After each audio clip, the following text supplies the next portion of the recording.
चक्षुर्मिलितं येन तस्मै श्रीगुरवे नमः।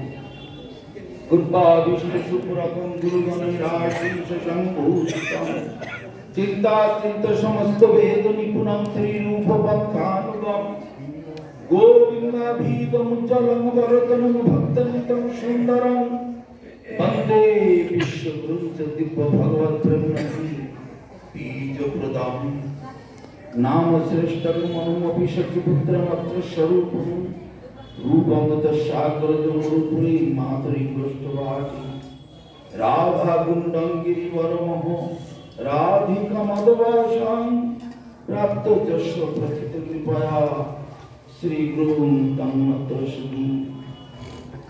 पंचाकल्पतरुभ्यश्च कृपासिन्धुभ्येव च पतितानां पावनेभ्यो वैष्णवेभ्यो नमो नमः। गुरुपादपद्मे दण्डवत् प्रणाम निवेदन करे सबाई उपस्थित समस्त सन्यासी ब्रह्मचारी भक्त मातृमंडली সকলকে জানাচ্ছি আন্তরিক শুভেচ্ছা ধন্যবাদ প্রণতি। তো গুরু মহারাজের কাছে শুনেছি, তা আমরা তো মঠবাসী, আমরা তো গুরু মহারাজের সম্পর্কে অনেক কিছু জানি, কিন্তু যারা বাইরের থেকে আসছে তাদের কাছ থেকে গুরু মহিমা শুনতে হবে। আমাদের গুরুদেবের সম্পর্কে বাইরে থেকে যারা আসছেন তাদের কাছ থেকে শুনলেই সঠিক শোনা। আমরা তো শুরু থেকেই তার কাছেই আছি। তো যাই হোক, মহারাজ আদেশ করলেন, সেই জন্য একটু বিচার কথা বলার চেষ্টা করছি।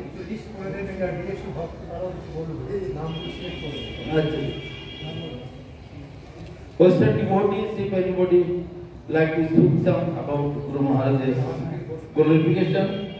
Hare Nityananda Ram Prabhu, Nityananda Ram, Hare Krishna. ठीक है। परम गुरु महाराज भक्ति रक्षक श्रीधर देव गोस्वामी महाराजेर परिभाषाते একটি কথা আছে, কি গাহিব প্রভু মহিমা তোমার আবৃত চেতন অবিদ্যা কালে, তোমার মহিমা জানে মুক্তকুল তব যশগান ওই গোলক মণ্ডলে।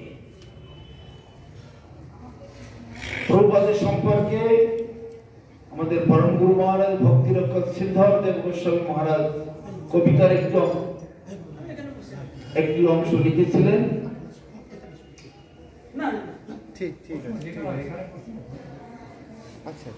কি গাহিব প্রভু মহিমা তোমার আবৃত চেতন অবিদ্যা কালে। হে প্রভু, তোমার মহিমা আমি কি গাইব? আমার এই চেতনা, আমার এই জড় মন বুদ্ধি এবং সমস্ত সবকিছু মায়ার দ্বারা আবৃত হয়ে আছে। অতএব তোমার মহিমা গাওয়ার কোন শক্তি আমার মধ্যে নাই। তুমি যদি কৃপা করে আমাকে বলার শক্তি দাও তবে বলতে পারি। অতএব আমরা প্রভাতে উঠে কীর্তন করি, সাক্ষাৎ হরিতেন সমস্ত শাস্ত্রই রুক্তস্ততা ভাগবতে এব সাদেবী, কিন্তু প্রভর প্রিয় মতস্য বন্দে গুরু শ্রী চরণার। সাক্ষাৎ হরিতে স্বয়ং ভগবান তিনি নিজে এখানে গুরু রূপে অবতীর্ণ হয়েছে। এই বিচারে যদি আমরা দেখতে পারি গুরুদেবকে, তাহলে সঠিক আমাদের গুরু সেবা গুরু ভজন হয়। কিন্তু আমরা বহু বহু জন্ম জন্মান্তরে নানা অপরাধমূলক কাজের জন্য আমাদের আত্মবিস্মৃতি সম্বন্ধ জ্ঞান আমরা হারিয়ে ফেলেছি। জীব নিত্য কৃষ্ণ দাস, সেটা আমরা ভুলে গেছি, আমরা মায়ার দাসত্ব করছি। আর স্বয়ং ভগবান তিনি গুরু রূপে অবতীর্ণ হয়েছে। গুরু রূপে অবতীর্ণ হয়ে আমাদেরকে তোলবার জন্য, তুলে নিয়ে যাওয়ার জন্য। কোথায়? Back to Godhead, back to home. তার নিজের ঘরে, নিজের বাড়ি, নিজের জায়গায়। তাই তিনি গুরু রূপে অবতীর্ণ হয়ে আমাদেরকে এখান থেকে তুলে নেওয়ার জন্য তিনি অবতীর্ণ। নিজের কোনো দরকার নেই এখানে আসা, কিন্তু আমাদের জন্য দরকার। আমরা কীর্তনে গাই সন্ধ্যাবেলা, চক্ষুদান দিলা যে জন্মে জন্মে প্রভু সেই দিব্য জ্ঞান হৃদয় প্রকাশ। তিনি জন্ম জন্মান্তরে, যদি আমরা এখানে কেউ অধপথে চলে যায়, বিভিন্ন 84 লক্ষ প্রকারের দুনিয়ায় এখানে রয়েছে, তার মধ্যে যে কোনো জন্ম জগতে আমরা যাই না কেন, তাকে আবার সেখানে আসতে হবে সেই রকম রূপ ধারণ করে আমাকে তুলে নেওয়ার জন্য। এগুলো গুরুদেব করে থাকে। সেই জন্য আমাদের সমস্ত অকর্ম কুকর্ম বিকর্ম যত সব নানা রকমের অসৎ বা অনর্থ যত রয়েছে, সেগুলো সব দায়ভার তার মাথায় চলে যাবে। সেই জন্য আমরা সবসময় গুরু মুখ পদম বাক্য চিত্তে করিয়া ঐক্য আর না করিও আপনে আশা। যদি এই পদ্ধতি অবলম্বন করে চলতে পারি, তাহলে আমাদের গুরু সেবা সঠিকভাবে হয়। তো প্রভুপাদ বলতেন, আমরা তো ভগবানকে দেখেছি মন্দিরের মাঝখানে বসে আছেন, কোন কথা নিয়ে তার কাছে গেলে তিনি আমাদের কথা কর্ণপাত করেন না। কোমরে ব্যথা, মাথায় ব্যথা, পেটে ব্যথা, নানা রকমের সংসারিক ঝামেলা, সবকিছু নিয়ে আমরা ঠাকুরের কাছে যাই। ঠাকুর কি কথা শুনে? ওখানে সারাদিন মাথা কুটে বললেও ঠাকুর কথা শুনবে না। আমার কোন সমস্যার কথা তুমি কর্ণপাত করবেন না। তাহলে কে শুনবেন? ওই ঠাকুর কৃষ্ণ, তিনি গুরু রূপে মনুষ্য রূপ ধারণ করে আমাদের কাছে এসেছেন। আমাদের সুযোগ সুবিধার কথা, আমাদের কষ্ট দুঃখের কথা, আমাদের ভালো মন্দের কথা তিনি শুনবার জন্য, তিনি শুনে ভগবানের কাছে পাঠাবেন। ভগবানের কাছ থেকে যে সকল শুভ শুভ কথা, আশা ভরসা বাণী আসবে, সেগুলো তিনি আমাদের কাছে পৌঁছে দেবেন। এক ধরনের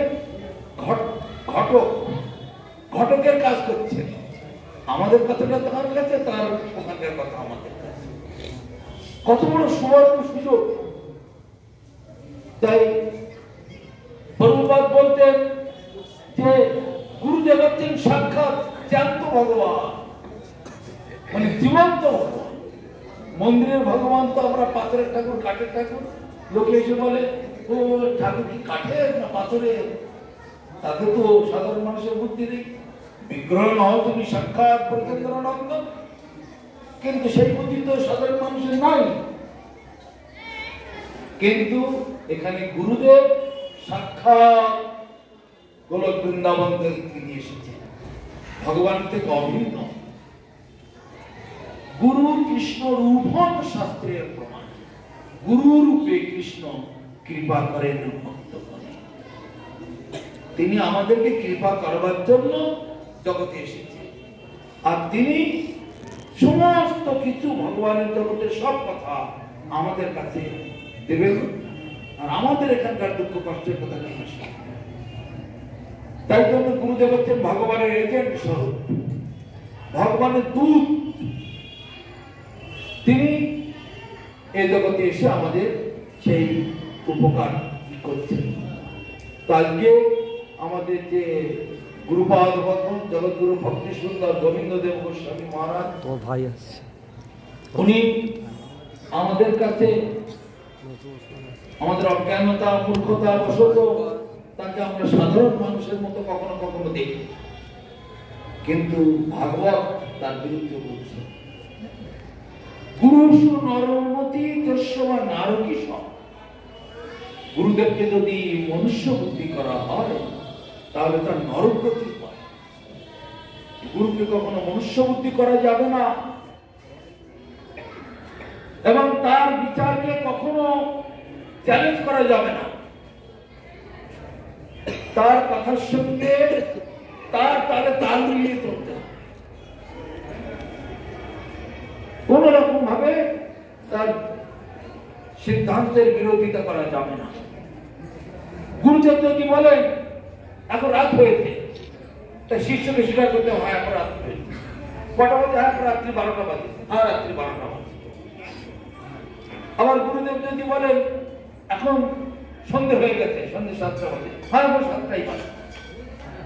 উনি দড়িকে যদি সাপ বলেন তা শিষ্যকে সাপই স্বীকার করে নিতে হবে। আবার সাপকে যদি দড়ি বলেন তা সে দড়ি স্বীকার করে নিতে হবে। এখানে নিজের কোনো কথা চলবে না, সময় সংকীর্ণ। একটা ছোট্ট কথা, ওখানে মন্দিরের গায়ে আরতি যেটা রয়েছে, হ্যাঁ, তোমার মহিমা গাহে গোলক মন্ডলে, নিত্য সিদ্ধ করি করে তব লীলাস ফলে, গৌরীয় গগনে তুমি আচার্য ভাস্কর, ইত্যাদি বেশ কথা কিছু রয়েছে লেখা। গুরু মহারাজের কৃপাতে, তার ঐকান্তিক ইচ্ছাতে এবং অনুপ্রেরণাতে আগমের কলম থেকে বেরিয়েছেন সেই 2-4টি কথা ওখানে লেখা আছে আরতিতে। ওখানে সবাই আমরা কীর্তন করে থাকি।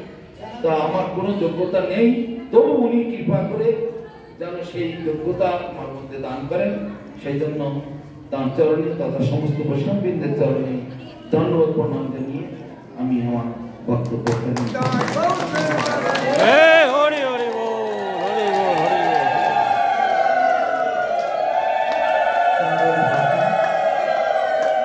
Nityanand Ram Prabhu Prabhu Nityananda Ram from Brazil.